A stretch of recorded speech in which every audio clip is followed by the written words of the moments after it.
Hi guys and welcome to Horologique. Today we are going to be talking about the huge news that Seiko released today regarding their Seiko 5 GMT line. The rumors had been going around for a couple of weeks, a couple of months actually, but it was all confirmed today.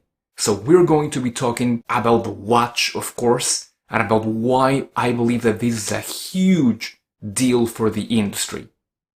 But first of all, let me go on a bit of a rant here. When I saw this news today on Instagram, I was like, wow, I really need to talk about this. I'm gonna get home, make a video soon, and I'm gonna be first.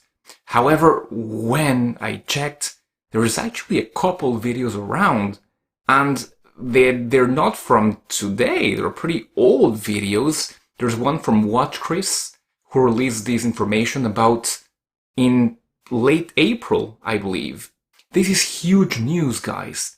So why didn't we talk about this more? Is it because we only have now ears for things like God tier, God tier, or just brands like Rolex?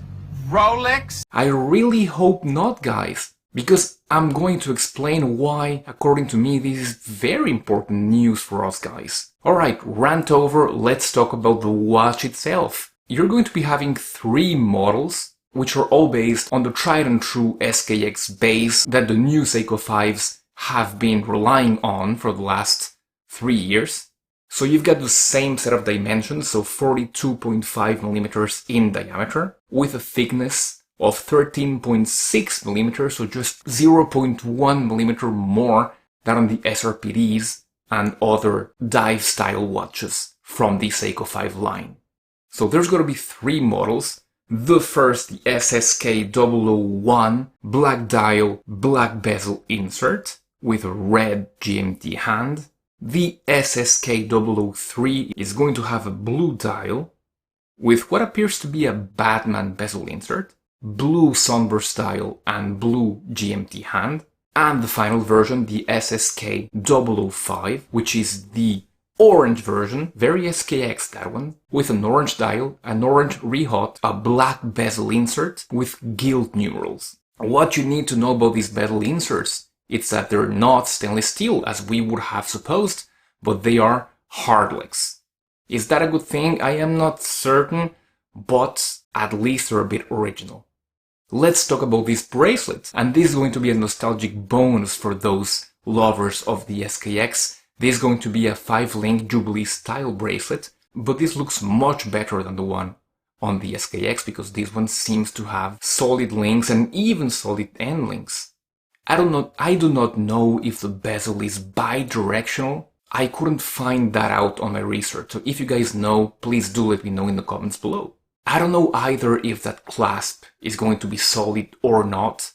For the price that they're asking for, more on that later, I hope that it is. But let's get to the more important part, what's inside this watch. And that pretty much leads me to the next part, why this watch, why this release is so important. Beating inside this watch, you will have the 4R34 movement, which is very much derived from the famous 4R35s and 4R36s, but with the GMT functionality in here.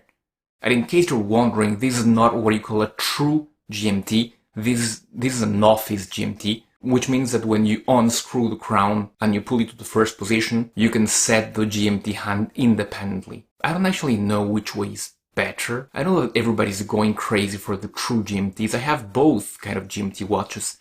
They're both actually as good for me. No preference there. And as far as I know, this is the first entry-level automatic GMT movement that Seiko have released in a long time. I'm talking decades here. That's why it's so important and significant. But even more important in our entry-level watch world, from these days, Seiko apparently are going to be making this movement available to other brands. So there's going to be an NH34.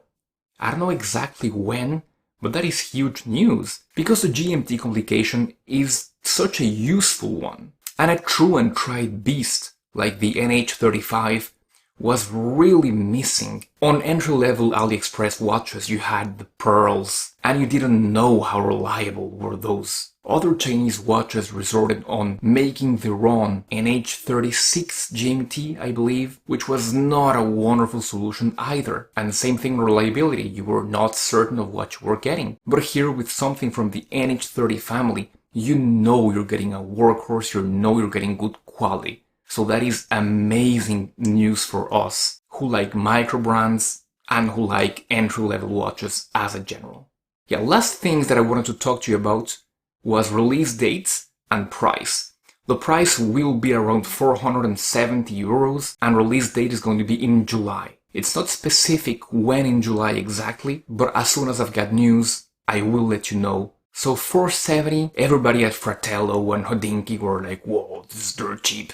No, it is not dirt cheap. It is almost a 500 euro watch, which is not cheap, guys. But it is not really expensive either. And as the economies of scale come, this watch's price will be coming down, especially if it turns popular. What I'm almost more interested on is the price of the movement itself, of the NH34 version. I guess we'll have to wait and we'll have to see. I'm really excited about this one. Are you as well? Do let me know in the comments below. While you're at it, don't forget to keep the algorithm happy by subscribing to the channel, commenting, liking the video. And yeah, I'll see you soon. Goodbye.